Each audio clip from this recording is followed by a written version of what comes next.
Buenos días. Vamos a dar inicio al trabajo con el video de apoyo número 5, que tiene como tema la Segunda Guerra Mundial, pero la segunda parte, que abarca entre 1942 y 1945. Las imágenes a continuación representan los bandos que forman parte de esta Segunda Guerra Mundial. A la izquierda los aliados, formados por Inglaterra, Unión Soviética, Estados Unidos y Francia, y a la derecha el bando del eje formado por Italia, la Alemania nazi y el Imperio japonés. El objetivo del video es reforzar los contenidos trabajados en la guía número 5, que incluye la segunda parte de la Segunda Guerra Mundial. Recuerden que yo la Segunda Guerra Mundial la dividí en 4 entregas y esta es la tercera. Vamos a trabajar algunas imágenes y conceptos relacionados al periodo 1942-1945. Tenemos que recordar que al final del video y de la guía anterior quedamos en que Pearl Harbor fue atacado por Japón. Y esto sucedió en diciembre de 1941. Esto significa que Estados Unidos le va a declarar la guerra a los japoneses y también va a significar que Alemania e Italia le declaren la guerra a Estados Unidos. Esto va a convertir la Segunda Guerra Mundial en estricto rigor en un escenario bélico de nivel internacional, porque antes estaba más bien circunscrito a lo que era Europa, pero ahora va a tener un carácter mundial e internacional en el sentido que va a tener escenarios en distintos continentes. Luego del ataque a Pearl Harbor, los japoneses tuvieron un avance bastante exitoso, ya que todos los lugares donde fueron atacando capitularon en su favor. Se produjeron batallas como la del Mar de Java y la del Mar de Coral, que están representadas en las imágenes de la izquierda. Pero en junio de 1942 se produjo la batalla de Midway, lo que es un punto de inflexión en el sentido de que fue una victoria para Estados Unidos y es la primera derrota japonesa en el escenario del Pacífico. Luego, entre 1942 y 1943, se va a producir la batalla de Guadalcanal, donde se va a detener el avance japonés. Es la mayor ofensiva de los aliados contra Japón y va a significar para los japoneses un cambio de estrategia, ya que van a pasar de una estrategia ofensiva a una estrategia defensiva. En la batalla del Atlántico, entre 1942 y 1943, los submarinos alemanes significaron el principal peligro, principalmente para Inglaterra, que veía que las líneas de suministro que mantenía con Estados Unidos estaban en peligro, lo cual evidentemente era sumamente grave para los ingleses, ya que podían quedar desabastecidos. Uno de los principales objetivos entonces va a ser buscar la forma de poder identificar y contrarrestar el avance de los submarinos alemanes. Muchos barcos estadounidenses también se vieron atacados por estos submarinos alemanes. Un dato anecdótico es que en 1941 un buque inglés capturó un sumergible alemán y recobró completa e intacta una máquina Enigma. Esto va a significar una ventaja para los aliados en el sentido de que van a poder descifrar mensajes de los alemanes y van a poder identificar, por ejemplo, la ubicación de estos submarinos. Si bien hasta 1943 los alemanes tuvieron una ventaja en este sentido, también por el gran almirante Karl Dönitz, que era su líder, en este año 1943 va a producirse un giro en la batalla del Atlántico. Primero, los aliados van a poder producir muchos más barcos, es decir, van a ser más rápida la producción. Además, van a mejorar el sistema de convoyes en el sentido de que van a poder proteger el tráfico marítimo. Y además van a mejorar la guerra antisubmarina. Entonces, por eso podemos identificar que en 1943 hay un giro y un punto de inflexión en la batalla del Atlántico. En el frente occidental, entre 1942 y 1944, se van a reunir los líderes de esta Segunda Guerra Mundial, Winston Churchill por Inglaterra y Roosevelt por Estados Unidos, y ellos van a acordar que el frente occidental es prioridad, es decir, la derrota de Hitler tiene que ser lo más importante, y para ello es necesario poder controlar el norte de África. Además, el 1 de enero de 1942 se firmó la Declaración de las Naciones Unidas, es decir, desde este año se tiene sumamente claro que cuando acabe la guerra, va a ser necesario crear un organismo internacional que pueda velar por la mantención de las relaciones internacionales. Nosotros sabemos que existía en esta época la Sociedad de las Naciones, pero ya había demostrado que era incapaz de llevar a cabo el objetivo. Entonces se hacía necesario la creación de un nuevo organismo. Además, debido a la entrada de Estados Unidos a la guerra aérea se puso a favor de los aliados y constantemente, de día y de noche, se estaba atacando centros industriales y ciudades. Eso es lo que representan las imágenes, el ataque aéreo y la destrucción de las ciudades y por ende el ataque a la población civil. Inglaterra fue el centro de operaciones para la futura invasión a la Europa occidental.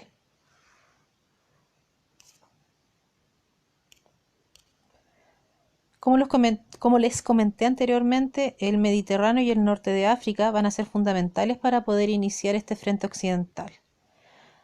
Hasta 1941, el bando del Eje había realizado bastantes avances en el norte de África, en especial Alemania, dirigido por Rommel, que era el gran líder.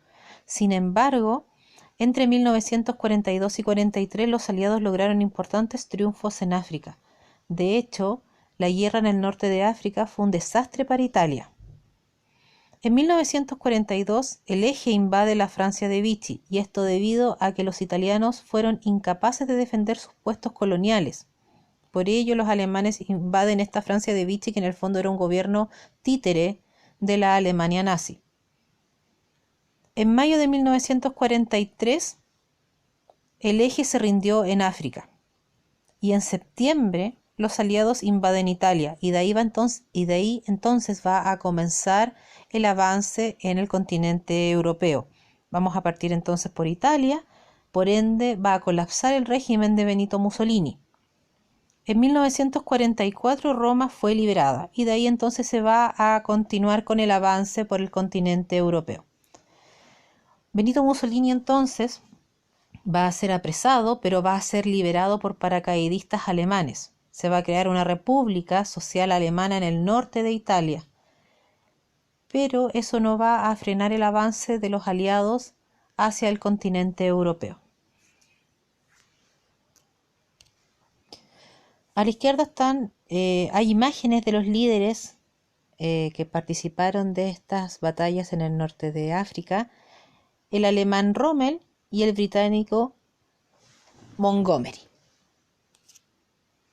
Con respecto al frente oriental, entre 1942 y 1944, Stalin comienza la contraofensiva soviética. Stalin estaba muy confiado porque como había ganado en la batalla de Moscú, eso le dio el ímpetu para continuar una ofensiva en contra de la Alemania nazi. A pesar de los avances de los soviéticos, Hitler ordenó que no hubiese ninguna retirada. En cambio, propuso una nueva estrategia centrada en obtener los campos petrolíferos ubicados en el Cáucaso. Además, ideó un sistema de abastecimiento aéreo para poder continuar con estos avances, pero lamentablemente para él dependía mucho de las inclemencias climáticas.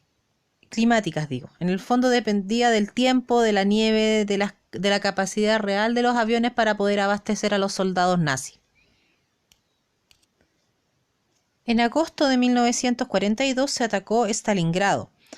Stalingrado se convirtió en una de las batallas más sangrientas de la Segunda Guerra Mundial.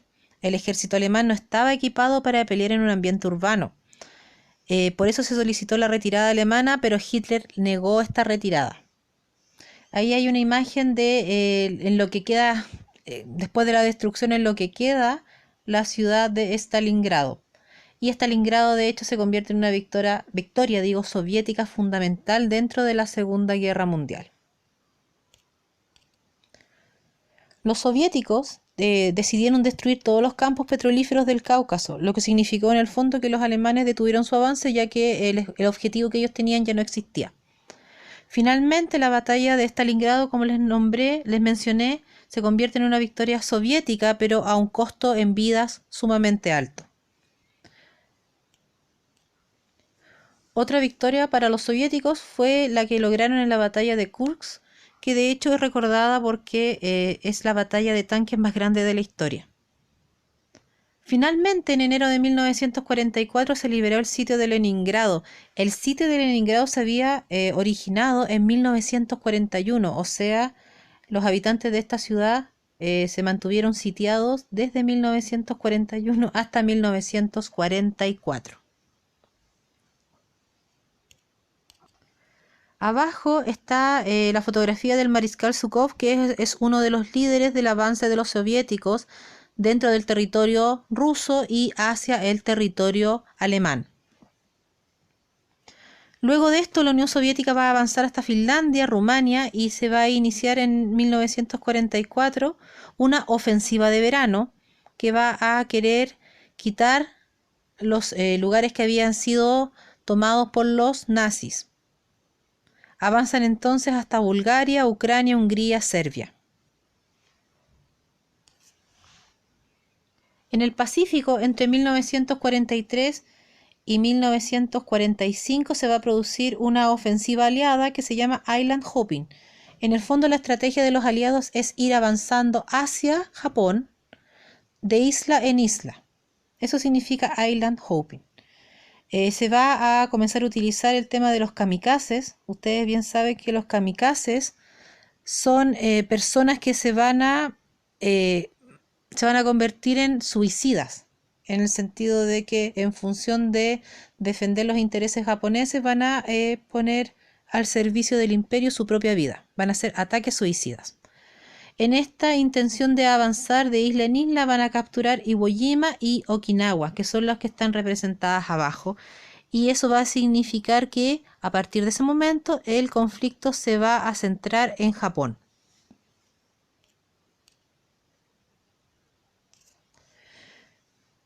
En el frente occidental, entre 1944 y 1945, se va a producir la invasión a Francia.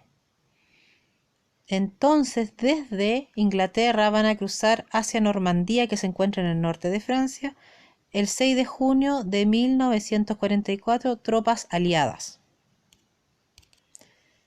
Esta ofensiva también va a ser denominada el Día D.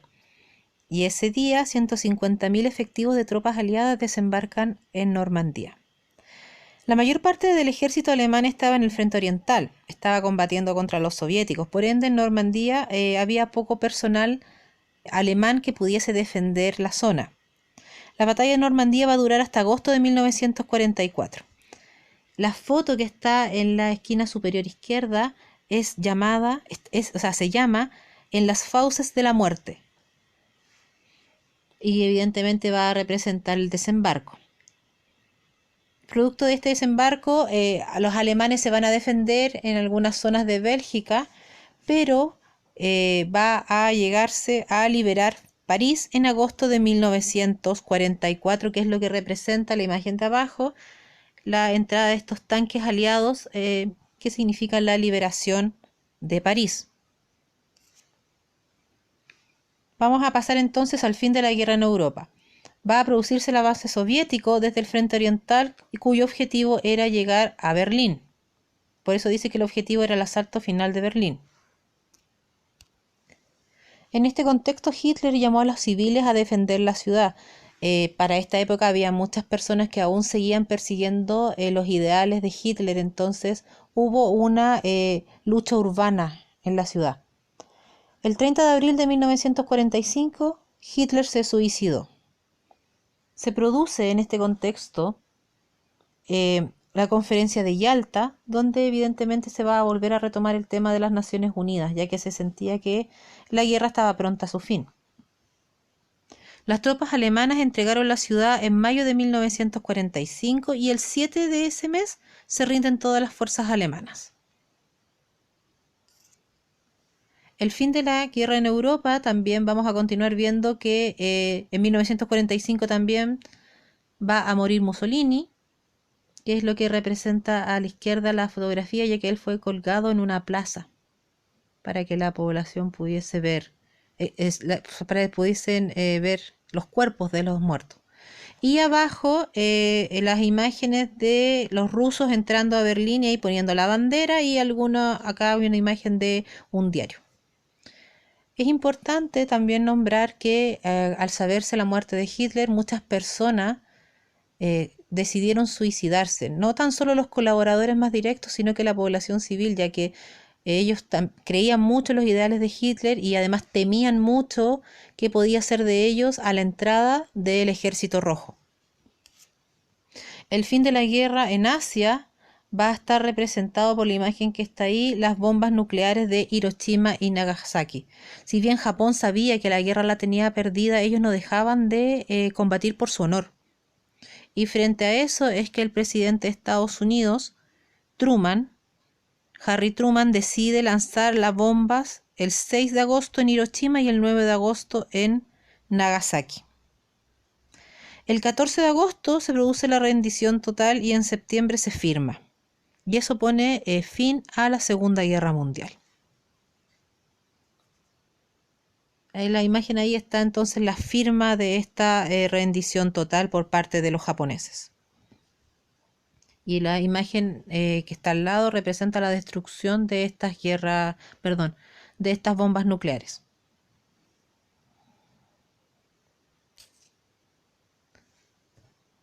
¿Qué conclusiones podemos extraer entonces de esta segunda parte y final de la Segunda Guerra Mundial? Ya que en la próxima entrega vamos a trabajar las consecuencias. Que la participación de Estados Unidos en la guerra fue decisiva, porque fue una ventaja para los aliados. Que el frente oriental significó un considerable desgaste para las tropas nazis, en el sentido de que se abocaron a llevar una gran cantidad de personal hacia ese lugar y no pudieron atender el resto de los frentes que tenían. Que los nazis comienzan a replegarse en su avance por Europa, perdiendo muchas de sus conquistas continentales, que también pierden terreno en África, y que los japoneses cambiaron su estrategia en el Pacífico y también van perdiendo terreno frente a los aliados.